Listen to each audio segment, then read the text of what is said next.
What's up, Dunk Squad? It's wankdunkin, No Vision Dunkin, and we're finally back with Week 3 of the WWE 2K22 MyGM Mode series. We had to take a pause because of the patch a couple of months ago that they put out where we finally got the men's tag titles, we got the women's tag titles, and we got more match cards with 4 on a weekly basis. But it was a small problem when they did that. That did not include the already saved slots that you had going on. So the one we already had where we did the 2 videos, we did week 1, we did week 2 already. When I went in there, it was still the 3 match card limit and there were no tag titles, even though I already had it on the hardest difficulty. I thought that they would, put it into the already saved, but they did not. So what I had to do was I had to go back in, create a whole new MyGM slot, do a redraft, try to match up and pick all the same people that we picked before. Of course, the computer, they're going to choose different people. It's not going to be perfect. It's not going to be the exact same roster that they had before. But when it came to our roster, I tried to pick the same people that we had before. There are going to be new additions, and there are going to be some people that were left off. They will be free agents, though. We should be able to sign them once they do pop up. I think Ricochet, who was one of them, he was actually in the free agents in week 1 when I had to re-simulate everything, week 1 and week 2. He was there, but we did not have enough money because he wanted like 200K, 180K, something like that, and we just didn't have enough. So once he pops up again, we should be able to get him. But I am going to go over the roster really quick just to show you who are the new additions and how we tried to line everything back up. Finn Balor, who was our champion before, is still our Universal Champion. Same thing with Sasha Banks. They were our first men and females pick of the draft. Bobby Lashley still here. Still got Kevin Owens. John Morrison, who in the OG week 1 and week 2, we actually signed him to a 5-week contract. But we went ahead and just drafted him straight up. So we actually have him on a permanent contract. So glad to have Johnny Drip Drip on the roster. We still got Rhea Ripley, still got Becky Lynch. R-Truth is actually a new addition. Still got the Usos, who are our only legit tag team on the roster. But now they will have more importance now that the men's tag titles are available in the MyGM mode. Rick Boogs is a new one. As y'all know, he was a DLC, so we went ahead and drafted him. Apollo Crews is new. We actually just picked him up week 2 when I did week 2 offline. He actually beat Bobby Lashley in a one-on-one matchup. I think he only has like 5 weeks, 4 weeks remaining on his contract, but with that win, I'm looking to make him a part of the roster officially. Dana Brooke, who was actually the thumbnail of the very first week 1 MyGM mode, where she had a match against the women's champ, Sasha Banks. She was a little upset because we were in Sasha's corner, but technically I wasn't in Sasha's corner. Yes, we came out with her, but with us being the GM, I wanted to come out. It was the very first match of the series. Women's champ, number 1 pick, Dana Brooke. She was actually very impressive. That's why we made her the thumbnail. But offline, when I redid week 1 and week 2, she actually hit me up and was like, hey, I don't like how you interfered in my match. So I want to get released. I want to jump ship. I want to go to Raw with Sonya Deville. And she gave us the option. We could either let her go or I pay her an extra $100,000 in her contract to keep her. I really didn't want to kiss her ass, but I was like, you know what, Dana? That was a little fucked up on my part. So I went ahead and paid her a little extra money, a little hush money. Gave her some hush money, and Dana Brooke is still a part of the roster. Dakota Kai is a new addition. Still got Shotzi, and Danielle Wallace, who was a local talent that she was actually thumbnail of week 2. She wasn't available week 1, so I was a little worried, so we went ahead and signed another local talent female, but we just released her because Danielle Wallace was available in the free agent, so I was happy to sign her and bring her back. She had a very good matchup with Rhea Ripley, and I think we're going to try to build her up to be a popular talent on this SmackDown roster. For the minuses, the people that are not a part of the roster right now, that were a part of the roster before, we don't have Pete Dunne. I don't think he was in the draft pool. We don't have Ricochet. I don't think he was in the draft pool, but he showed up in the free agents in week 1. I hope he pops up again when I have enough money to sign him. And then the other person was Naomi. So Dakota Kai, really replaces Naomi. We have Rick Boogs, who kind of replaces Ricochet, and then Apollo and R-Truth replaces Pete Dunne in a way. And then we got John Morrison, who was already a part of our roster before, but he's now there permanent. So that is the only differences in the roster. When I went and redid weeks 1 and week 2, I did the same matchups. I did. We had to do like extra matches because they wouldn't allow you to confirm the booking and go through with the show without having 4 matches on the card instead of 3. So we had some extra matches, like 2 extra matches. So I think Apollo Crews fought Bobby Lashley in week 2 in a match that we didn't have before in the OG week 2, if that makes sense. And then in week 1, I think we had like R-Truth going up against Kevin Owens, or Dakota Kai. She fought Shotzi. So those were the only extra matches, but it's not going to hurt it too much. And then the only difference with Raw, they have Roman Reigns. They have Ronda Rousey. They were actually their 2 champions. Roman Reigns was the men's champ. Ronda Rousey was the women's champ. I think Tyler Breeze actually just defeated Roman Reigns. So now they have Prince Pretty as their WWE champion. And we got the Prince, Finn Balor, as our champ. But that is all the differences. We're back with MyGM series, MyGM mode, and we're going to get this thing going again.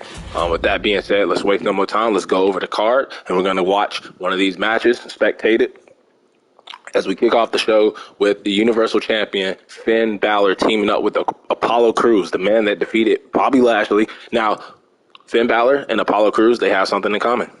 They both defeated Bobby Lashley. If y'all remember, week 1, the main event, Universal title was on the line. Finn Balor defeated Bobby Lashley to retain his Universal Championship. Apollo Crews, like I said, when I redid the weeks and we simulated it, Apollo Crews, same week we picked him up too in free agency. He defeated Bobby Lashley, so Bobby Lashley's kind of on the losing streak. Kevin Owens, who turned from face to heel in a promo. I think it was week 1 or week 2, maybe he did that. He's going to team up, and I think next week we will probably have Kevin Owens taking on Apollo Crews for the #1 contender spot for Finn Balor. Usos need a role change. We're not going to be baby faces. We're going to make them heels. We're going to have Becky Lynch taking on Dakota Kai one-on-one. We're going to have John Morrison, who actually won in his hometown. We were in L.A., I think, week 2. And I don't remember if that happened before, but he hit me up. He wanted to be on the card. We thought about doing a promo, but I actually put him in the main event. He actually won. I think he beat R-Truth. So the crowd was actually cheering for him, even though he is a heel. Like I said, we're going to continue to build up Danielle Wallace. And then in the main event, we have Shotzi taking on the SmackDown Women's Champion, Sasha Banks. And as y'all see in the corner there, Dana Brooke, I'm allowing her to run in, and that'll, even things out. She said I interfered in her match. I really didn't. I was just ringside watching the match. I wanted to see how the first match was going to go. But I'm going to allow her to run in, DQ, and probably cost Sasha Banks this match. Continue a little rivalry going on. And that is the card. Let's go ahead and confirm the booking. The show is going to cost $24,500.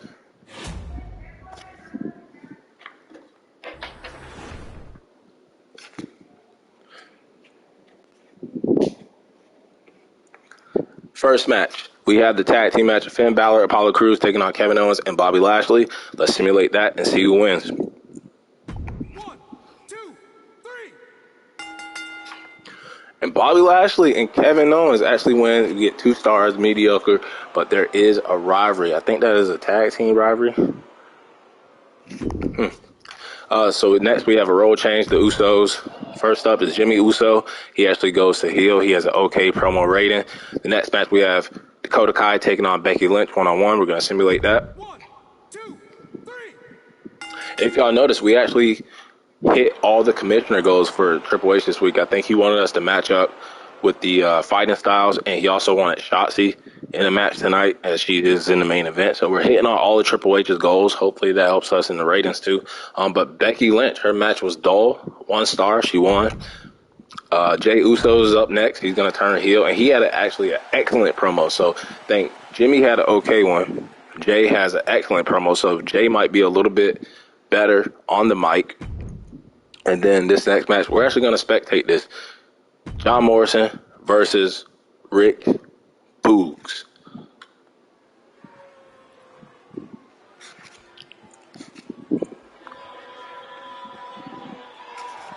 Gentlemen, welcome to the Palace of Wisdom. Johnny Drip Drip is in the house.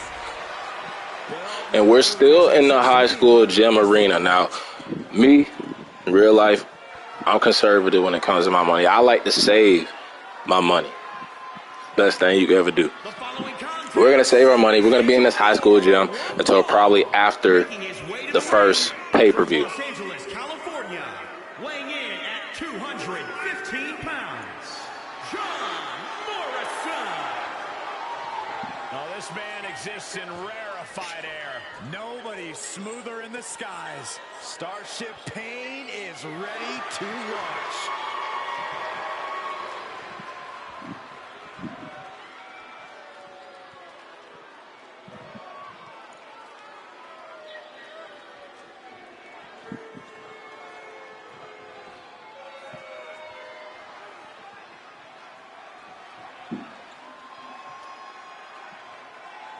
Oh, guys, get ready. Let's rock out. Come on, Corey. Get your air guitar. Saxton, get off the table. That's the punter's job. Rick Boogs!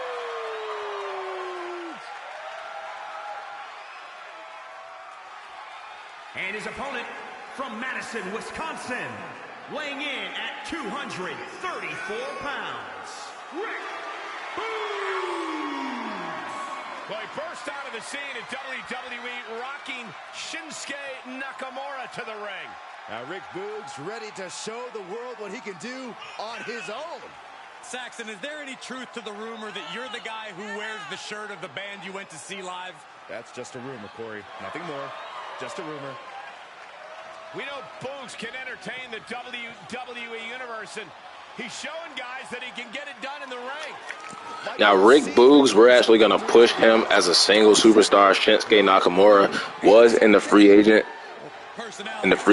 last week. Thought about signing him to a 5-week contract to pair him back up with Rick Boogs, as we do need more tag teams now that Vince McMahon has allowed us access to those tag team titles. Remember, before he only allowed access to the men's world title and the females world title. Now we have the men's tag titles, we have the females tag titles. So thank you, Vince. John Morrison, of course, known as one half of one of the great tag teams in WWE, alongside The Miz, but one heck of a single star in his own right. Oh, absolutely, Michael. Morrison spent 8 years outside of WWE, sharpening his skill, maturing as an in-ring competitor, growing his confidence, too, if you can believe it. Yes, a lot of people would say that Morrison's ego only got larger during his time away.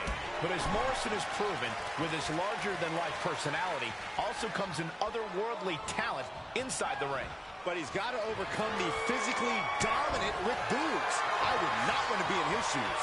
I can think of more envious positions than facing Boogs. I'm just glad Saxton doesn't embarrass himself like some of our colleagues who play air guitar like a plumb doofus whenever Boogs makes an appearance. I'm trying to get used back to the camera cuts again. We're trying to do a camera cut after every single move. Y'all know how annoying it is in real life. They do like 100 camera cuts after every single punch thrown, every single kick thrown, every single move. They do camera cuts. We're working as a cameraman tonight. Elbow drop. Piercing. Some serious damage to the arm being inflicted here. Now he's been put on the defensive. That'll rearrange her skull. Into the pin attempt. No, he kicks out. He's not letting fatigue set in or get the better of him. The elbow nailed it. Just a continuous rush on Morrison here. Boogs is now fully in control. Morrison gets the better there. Finally, Morrison's able to interrupt his attacks for a moment. That could be the spark Morrison was looking for. Up the top buckles. What's he gonna do? He's reeling, slowly getting up. Soaring. But he doesn't connect.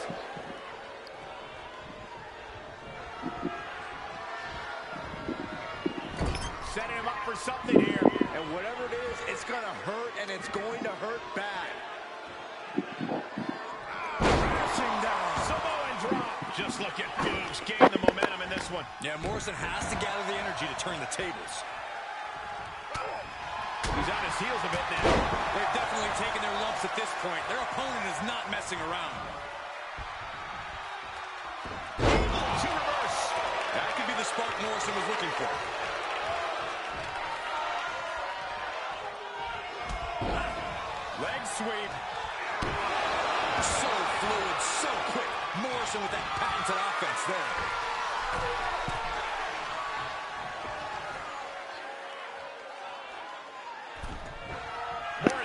Thought Morrison was going for Starship Pain. I think he has to do it from the corner, but he's going to the top rope.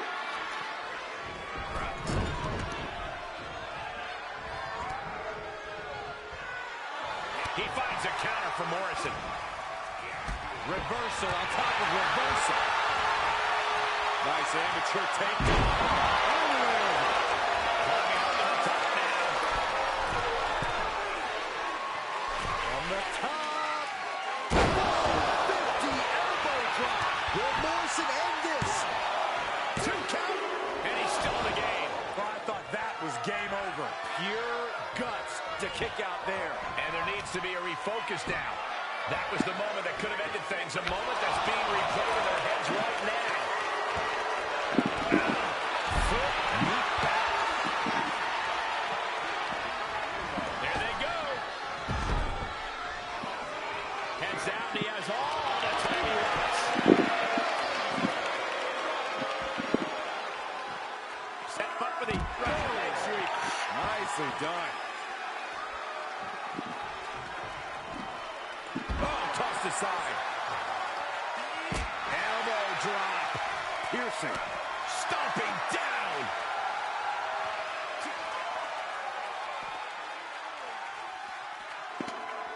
Thunderous slam. And John Morrison looking to defeat Rick Boogs here in week 3. Now, these two guys, you would think Intercontinental Champion, U.S. Champion material, Intercontinental Champion, IC title because we are on SmackDown. But with Vince McMahon not allowing us access to the IC title, these two are in the Universal Championship hunt. And these two are looking to become future world champions as Rick Boogs, out of nowhere, I thought was going to win that match. I'm actually learning the new camera stuff. I haven't done this in a minute. I ain't done this in months. But I'm getting back used to the camera cuts.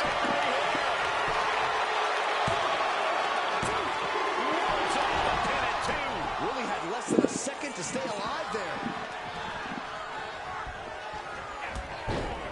Oh, what a leg sweep.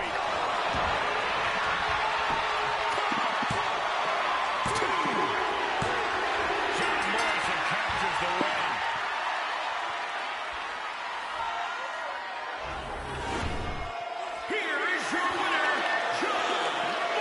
So John Morrison, Johnny Drip Drip, 2 weeks in a row, he's picked up a win. One in his hometown last week, and now this week defeating Rick Boogs one-on-one in a very impressive matchup from both guys. It's John Morrison building momentum, mediocre, man. See, they need to fix that, man. The next game, WWE 2K23, instead of basing the match rating off of the well, they can do popularity, but instead of basing it off of the fighting styles and the matchups, the fighters, the bruisers, the specialists, the cruisers, the giants, all that crap, they need to actually base it off of what happened in the match and how the match played out. Like, that was a very back and forth, good ass match. Should have been at least, I would say, 2.5 stars. And I think 2 stars shouldn't be mediocre. It should be like below average or something. Choose some better words or something. But they are a level 2 rivalry as John Morrison is your winner.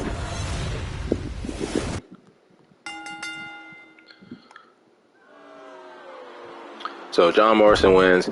Next we have a self-promo from Danielle Wallace trying to boost up her popularity. I just probably go, oh, she actually had a good promo rating. I thought it was going to be bad because she only had 1 for a mic skill, but promo effect goes up too. So good job for her. Then in the main event, we have Shotzi going up against our women's champion, Sasha Banks, with Dana Brooke running there. You can only simulate. That's another thing they need to change. And I actually have a couple things that I wrote down on a list that they need to upgrade for GM mode or MyGM in WWE 2K23. They need to allow us to see the damn promos and the role changes and the advertising and all that. They need to have more match types. So I'm talking about triple threats, fatal 4-ways, 6-man tag team matches. They need more actual match types like steel cage. They got Extreme Rules, but like Put all the match types available for the damn mode. Another thing, they need storyline writers. Let us hire storyline writers like we used to back in SmackDown vs. Raw 07 and 06 and 08 and stuff. All that stuff would make it great. And then, of course, add the IC title, US title, just like y'all did the tag titles. Like, y'all put the tag titles in, put the damn mid-card titles in, too. But let's not go on a rant about that. Simulate the main event. See who wins this. Will Dana Brooke cost Sasha the match? She actually still does not. Main event disappointing, but Dana Brooke and Sasha Banks rivalry grows to a level 2. Looking at the Raw side of things, they have, this is crazy. I don't know if they just do this because the AI is just dumb or because I have it on hard difficulty and they're just trying to put on the best matches possible. It's not very realistic, but Hell in a Cell. Timothy Thatcher and Big E against Akira Tozawa and Cam Grimes. Simulate that, see who wins, and they're probably going to get better ratings than us. And I don't really care about them, Sonya, beating us week to week to week. When it comes to the pay-per-views, that's when I'm going to try to win over most of our fans. And we'll get, like, better arenas and stuff. That's probably where they're winning right now because we're still in the high school gym. We're not doing any special matches. Next, they have Slapjack doing a charity promo. And it was really weak. Next, they have Tucker against Roderick Strong, one-on-one. Watch this match get like 5 stars. Roderick Strong gets the dub, and it's actually 2.5. See, all their ratings are actually better than us. Then they have Ronda Rousey calling out Natalya, and it was excellent. Their rivalry goes to a level 3. They have a women's tag. They've been putting on title matches every week. Like Roman Reigns and Tyler Breeze have fought for the WWE title. This is the 3rd straight week. And I think this is the 3rd straight week for the women's tag title. So they have Toni Storm, Io Shirai against Tamina and Mandy Rose. Mandy Rose and Tamina wins. And then they have Extreme Rules, Roman Reigns against Tyler Breeze for the WWE Championship. Their main event is probably going to get like 4 stars. And Roman Reigns wins the title back, and I was right. So they got 4 stars on that. They beat us in the ratings for this week, as they do every week. We get a show quality D, rating score of a 74. We got 51,595 fans. Looking at the tweets on the side, Dana attacked Sasha during the main event. Kevin Owens and Bobby Lashley worked really well together as a tag team. And Cruz and Balor have absolutely no chemistry together as a tag team. Danielle doing good work on the mic tonight, kept the audience entertained. So that's actually big for her as we look to push her as a legit star here in our roster. Just brought her up from nothing. Like, just got her out, brought her in off the street, building her up as a WWE superstar. And then we actually gained $62,372. And because of the Triple H thing, we actually got the Veto Star power card. So I think that allows us to stop Raw from using one of their big stars, big popular stars, I think. And then looking at Raw, of course, they beat us this week. Don't really care. But with them, they got more fans, and they got just a little bit of money. Okay. But there it is. So we have more money than them right now. And they are in the lead when it comes to fans, but we are not too far behind, as their champions are Roman Reigns. He gets his title back, and Ronda Rousey, and we have Finn Balor and Sasha Banks as our champions. So let's see if we have any conversations before we end this video. We're in Canada. So I think Kevin Owens, you're not going to like this, but none of Bobby Lashley, Rick Boogs, and Owens can take part in your show this week. What? What do you mean they can't take part of the show? I need Kevin Owens for this show. It's in Canada. Just a reminder, try to ensure that your opening match and your main event are both stronger than the mid-card match next to them. Okay. But you didn't explain why I can't use Kevin Owens. Unless the crowd wants to see a show that starts on a high and ends on a high. Okay, I usually try to do, hey, boss, I've been talking with Dakota a lot lately, and she has had this great idea that we should team up for a tag match. I think we actually make an awesome tag team. And I actually don't hate that, Rhea, because we actually need people for the women's tag titles. So, yeah, go ahead, team up with Cap Coda. Can I convince you to take a chance on us and book us in a tag team match in the next few weeks? Sure, let's do it. Let's see how that works out. All right, so we're going to have to put Rhea Ripley and Dakota Kai in the tag team. Let's see, Sasha says that loser Brooke attacked me during that last match. I'm not going to stand for garbage like that. I want to settle things in the ring with her within the next 3 weeks. Okay, why don't y'all duke it out at the pay-per-view with the SmackDown Women's title on the line? So I'll see to it. Good, you mess with Banks, you pay the price. Okay, so got some things to balance out. So we can't use Bobby Lashley, Kevin Owens, and who else did Triple H say? He wants John Morrison to cut a promo this week. But Kevin Owens, I don't know. He said something that we can't use certain superstars this week. I don't like that. We're in Canada. This is Kevin Owens' hometown. So I am going to try to put him on the show. And then we're going to try to focus on Rhea Ripley and Dakota Kai in a tag team match. And Sasha wants to get her hands on Dana Brooke. But that'll wrap it up for week 3. We are back doing the MyGM series. But that'll wrap it up for week 3. I'm out of here until the next episode. Peace out. Dunk Squad.